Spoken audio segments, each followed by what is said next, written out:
Okay, fine. She died already. She's not going nowhere. Fine. Because when the longer the body's dead, the more stiff it gets. The family was not there. The family did not call. The family was just like, yeah, we're just gonna see her when we bury her. Like we're not gonna come see her now. Hey y'all, welcome back to my channel. It's your girl Nurse Leash, and if you are new, thank you so much for supporting us by clicking on this link. And today it's story time, y'all. I had a rough day at work, so I want to tell you guys about it. And this is something that you don't learn in school, okay? They don't teach you how to handle things like this. So if you're interested to see what happened to me, grab some popcorn, get comfy because it's story time.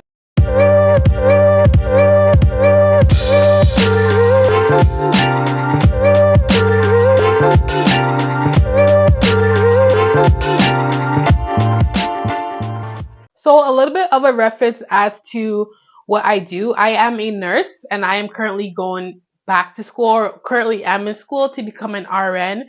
And I work at a long-term care and a retirement home. Okay. So that's a little bit of a background to preface this story. So we're at work, regular day, you come in, you get your report, you check on your residents, make sure everything's okay, you do your assessments, you check any notes, any doctor's orders, everything like that, okay? We had a good day, have a couple of palliative patients on my floor as well as outside my unit. So I work in the dementia unit of my job, and then there's like PSL 1, 2, 3, and 4, okay? So I work in the dementia unit, and there's another nurse that works on the outside. So we just gather as nurses who work on that shift, and we're like, hey, if you need any help, call me. No worries, no problem. I'll come to you when I'm done or when I'm available. Okay. So shift comes, we're going, like helping each other, making sure everything's okay, and then I got a call from a nurse. She's like, hey, I need your help. I'm like, okay, what's going on? I think my resident died.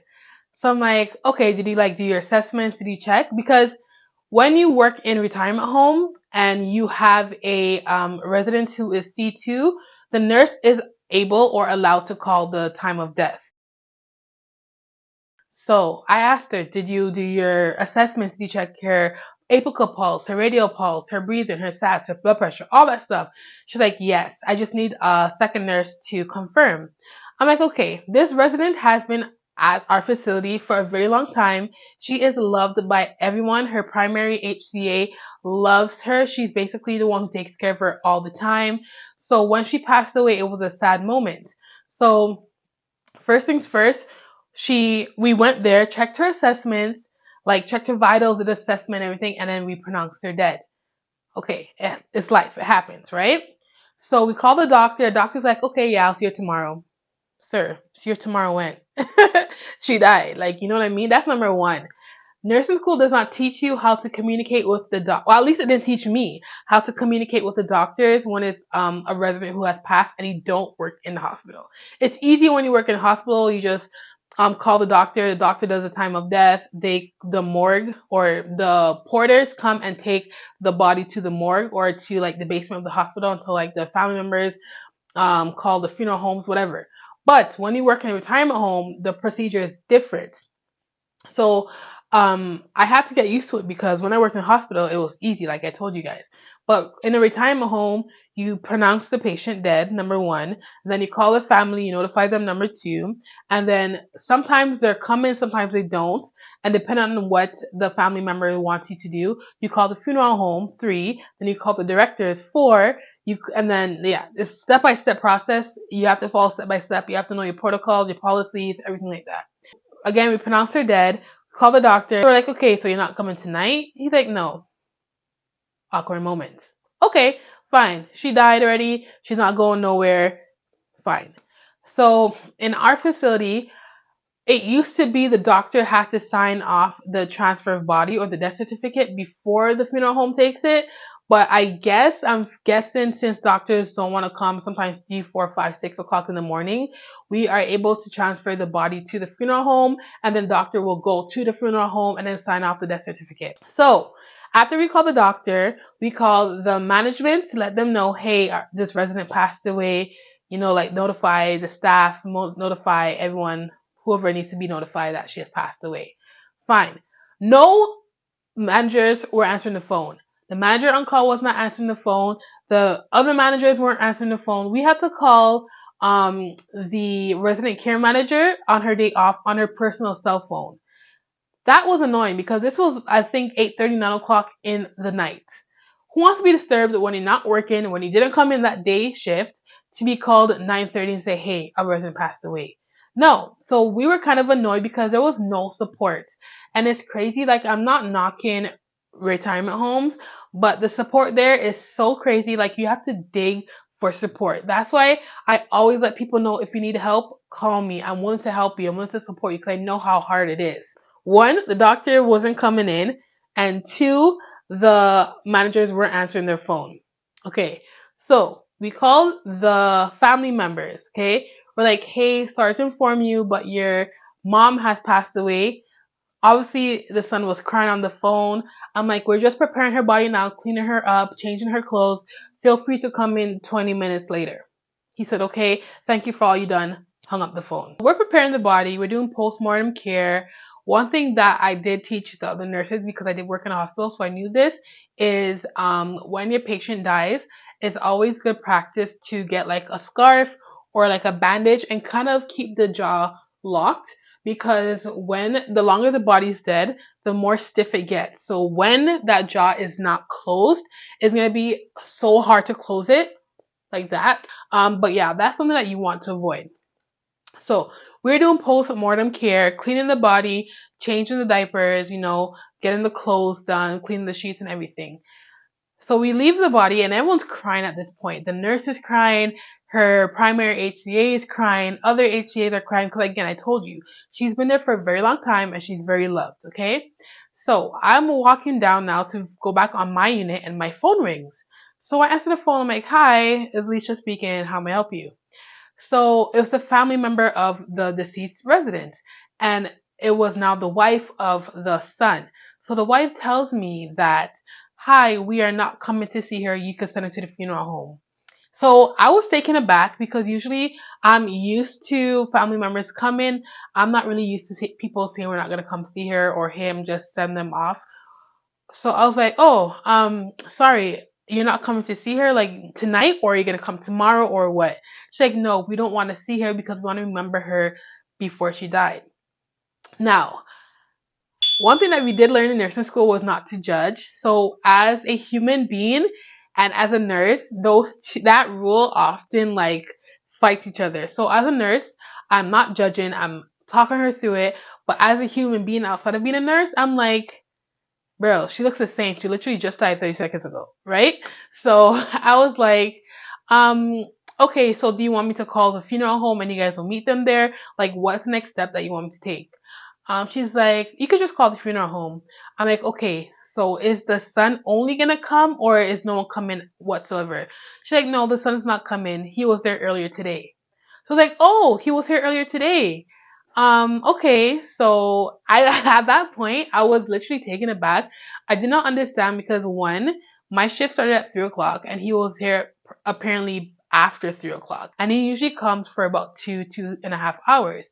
So that means you haven't seen her 3 hours before she died. So I'm like, in my head, I'm like, I'm pretty sure she looks the same as when you left. But as a nurse, I'm like, okay, I understand this is a difficult time. I will fulfill your orders. I'll let the other nurses know that no family members come in and we should call the funeral home and let them know that the body is ready to be retrieved. Is there anything else you want me to do? She's like, no, we appreciate that. That's it. Thank you for your help. Bye. And she hung up. So at this point, I myself was confused and I'm like, okay, how am I going to tell the HCA and how am I going to tell the nurse that the family member is not coming to see the deceased? Because the HCA was crying. She did not want to leave the body by herself or the resident by herself, even though she died. She's like, somebody needs to be here because she literally died by herself. There's no way I'm leaving her by herself until the funeral home comes and collects her. So this is something that nursing school did not teach. They didn't even teach me how to do postmortem care. They just say, patients die, this is a procedure, you follow it and you move on. But when you are in that experience, it's so much different than what you learned in school. That's why I always tell people, whoever asks me questions or who like I mentor and stuff, textbook nursing is not the same as real life nursing. School nursing is not the same as real life nursing. School nursing is to help you pass the NCLEX. Clinicals is help you to become a better nurse. That is how you differentiate between being a good nurse and being a great nurse. So these are things that we had to learn as we had our experience in clinicals and as we became a nurse.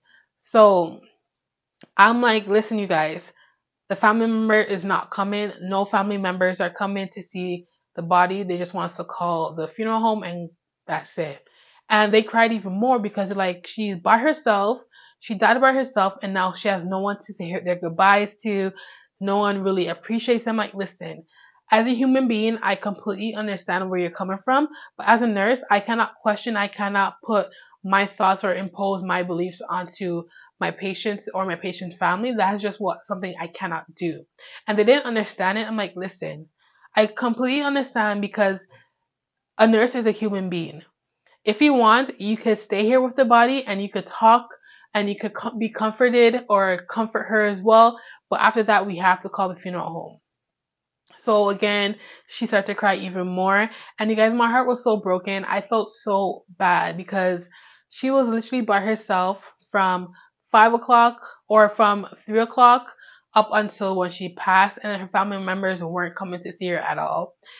People grieve differently. That I understand that, but nursing school did not teach us how to service or how to be of help to the family member. They only teach us how to be of help to the patient.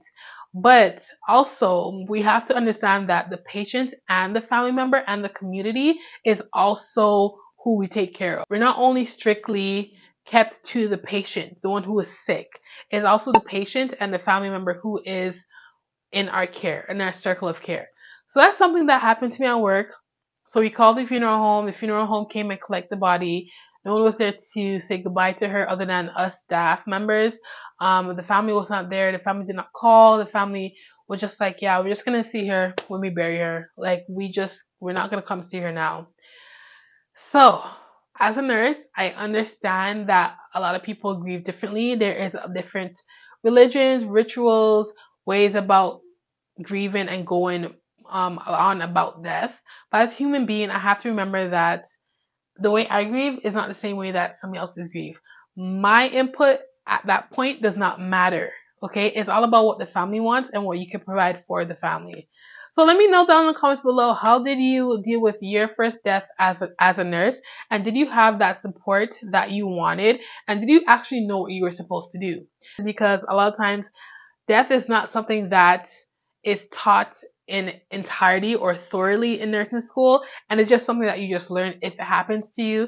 So let me know down in the comments below what you guys did for your first death and how did you overcome it. And nursing is just weird because literally right after I had that death, a next family member called talking about their husband is not eating and losing weight and he has OCD, and I just had to talk to him as if nothing happened, as if I did not just pronounce someone dead. So you could be happy one moment, you could be sad the next, you could be doing CPR, and then after you go to your next patient's family member could be cussing you out because you took too long to bring them water, not knowing that you literally just dealt with a death 2 seconds before. So nursing school, your emotions are like up and down, side to side, all over. So again, let me know down in the comments below what you guys think about postmortem care and how it's taught in nursing school, and let me know how your first death went. Anyways, guys, thank you guys so much for watching. I hope you guys had a better day than I did, but I did learn a lot. Okay, positivity over here. We did learn a lot, and I'll see you guys in the next one. Bye.